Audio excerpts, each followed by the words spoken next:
En los cónclaves que ha participado, ¿cómo fue su relación y convivencia con los cardenales, quienes terminaron convirtiéndose en papas? Bueno, en el primer cónclave, con relación a la elección del Papa Francisco, tuve la gracia de conocerlo en la asamblea de la Conferencia Episcopal Latinoamericana en Aparecida. Ahí fue el primer contacto que tuve con él, y después nos volvimos a encontrar en un congreso eucarístico en Quebec, y por último en las reuniones previas al cónclave, donde nos reunimos todos los cardenales, los electores y no electores. Ahí nos escuchamos unos a otros. Me tocó la oportunidad de escuchar su punto de vista, su ponencia, que fue muy impactante, en el sentido de que era urgente para la Iglesia en ese momento no estar cerrada en sí misma, sino abrir las puertas para que pudiera anunciar con toda libertad y con toda verdad al que es el sol, el centro de la evangelización, Jesucristo nuestro Señor. Ya después terminaron las reuniones previas, pasamos al cónclave, solamente los electores, y ahí no tuve prácticamente ningún contacto personal con él.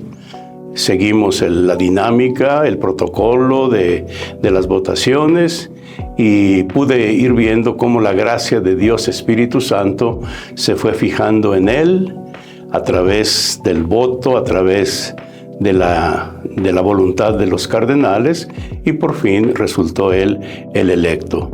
Vi su grandeza de alma al aceptar con toda humildad que el Señor lo estaba llamando a ser el sucesor de Pedro, y de ahí para adelante todo lo que ustedes han visto, conocido, escuchado y aprendido del Papa Francisco.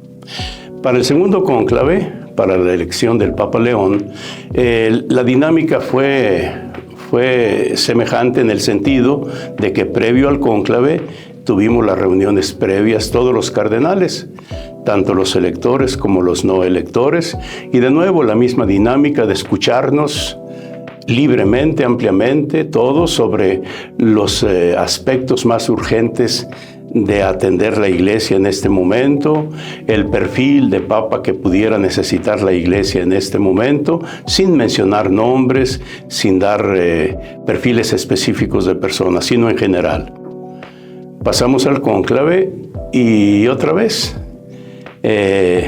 antes del cónclave yo sí tuve un breve contacto con él, antes del cónclave, porque él fue nombrado presidente del dicasterio para el nombramiento de los obispos, y su primer año como encargado de este dicasterio fue mi último año como miembro de este dicasterio. Entonces tuvimos unas 3 oportunidades de encontrarnos, tuve la oportunidad de conocerlo un poco más de cerca, pero sin imaginar jamás que él pudiera ser llamado a ser el sucesor de Pedro.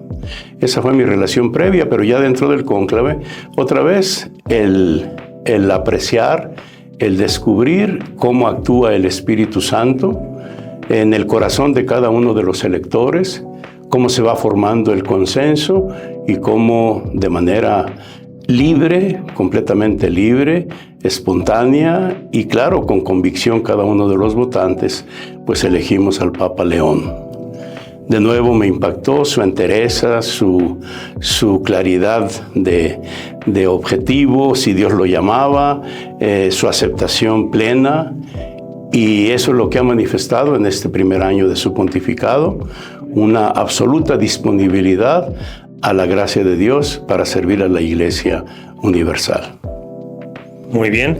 Ahora, respecto a la violencia que México ha atravesado, particularmente desde la década de los años 2000, con la llamada guerra contra el narco, la multiplicación de los cárteles, los homicidios entonces, y ahora el tema de las desapariciones, usted como obispo de Toluca, como después arzobispo de Monterrey ahora, ¿cómo ha vivido esta crisis usted desde sus cargos y qué momentos lo han marcado en lo personal? Sí, en los años que estuve en Toluca, primero como obispo auxiliar y después como obispo residencial, estuve 12 años en total. Puedo decir que en ese tiempo la situación del crimen organizado sí se daba, pero no se daba con tanta claridad o con tanta visibilidad o evidencia. En cambio, cuando llegué a Monterrey en el 2003, allá me encontré un Monterrey muy próspero, muy pacífico, muy amante del desarrollo, muy relacionado industrialmente, comercialmente con Estados Unidos. Pero poco a poco comencé a notar una descomposición, en el sentido de que había más presencia y actividad del narcotráfico en cuanto a captar jóvenes, en cuanto a distribuir droga. O sea, se fue haciendo más evidente la presencia y la actividad del crimen organizado hasta convertir a Monterrey en una ciudad verdaderamente peligrosa para vivir. Se daban homicidios a cualquier hora del día, en cualquier vía pública. Y comenzó después esa guerra del presidente Calderón, pero eso no controló el avance del crimen organizado. Creo yo que lo exacerbó más, y se fueron dando más presencia, más actividades, más surgimiento de líderes, más competencia entre los cárteles, una guerra verdaderamente cruel que ha llegado hasta nuestros días, con el agravante de que viven en una total impunidad. No ha habido forma, no ha habido gobierno de aplicar estrictamente la ley a esta manera de actuar de los cárteles. Y se llevan de paso a muchas familias inocentes que pierden hijos, pierden esposos, pierden familiares, y sigue el mismo esquema de no encontrar ellos una respuesta pronta, una respuesta justa, una respuesta que al menos les dé alivio y consuelo en esa grave necesidad de saber qué sucedió con los seres queridos desaparecidos. Es triste el panorama de nuestro país, que está en muchas regiones, en manos del crimen organizado, no solo por los delitos, muertes que cometen, sino sobre todo por tener cautiva a la sociedad en el cobro de piso, en los retenes, en amenazas. En fin, es triste esta situación. Y esperemos que pues venga una respuesta de quien tiene la responsabilidad en este momento, o quien la pueda tener el día de mañana, que venga una respuesta eficaz haciendo cumplir el marco de la ley. Esto se complica porque el tema del crimen organizado o del narcotráfico no se refiere solamente a nuestro país. Está íntimamente ligado con intereses de otros países vecinos de Estados Unidos, y es un problema global. Entonces, esperemos que de alguna manera de los gobiernos venga una acción eficaz y pronta para resolver este problema.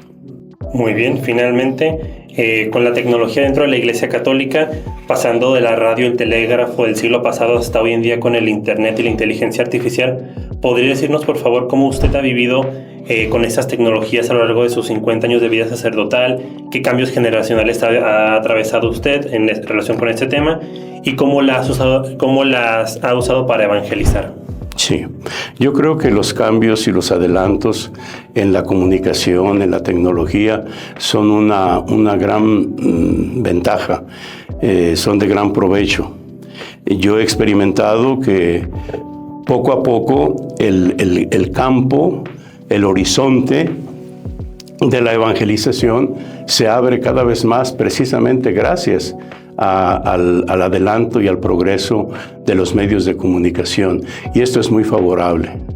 Pero al mismo tiempo que estos medios ayudan a abrir el horizonte y oportunidades de la evangelización, al mismo tiempo yo he percibido que el desarrollo de los medios de comunicación pues también contribuyen a sembrar en el corazón y en la mente de muchas personas las dudas, las sospechas, las mentiras, las falsas verdades que se difunden. Entonces, el tema es acoger, sí, todo lo bueno que tienen los progresos en la comunicación, en la tecnología, pero hay que saber administrarlos, hay que saber usarlos para, en este caso, para que el Evangelio llegue al corazón de del mayor número de personas, pero con esa pureza, con esa transparencia, con esa naturalidad que tiene el Evangelio. Que no lo mezclemos con ideologías, con posturas de confrontación, con posturas de descalificación, sino sencillamente con toda la transparencia que tiene la verdad y con toda la libertad que suscita el conocer la verdad del Evangelio. Entonces, he podido ver pues que es un cambio, sí, al que hay que adaptarnos, sí, al que hay que aprovechar, sí, pero también al que hay que saber gestionar. Hay que gestionar esos cambios para bien de la evangelización.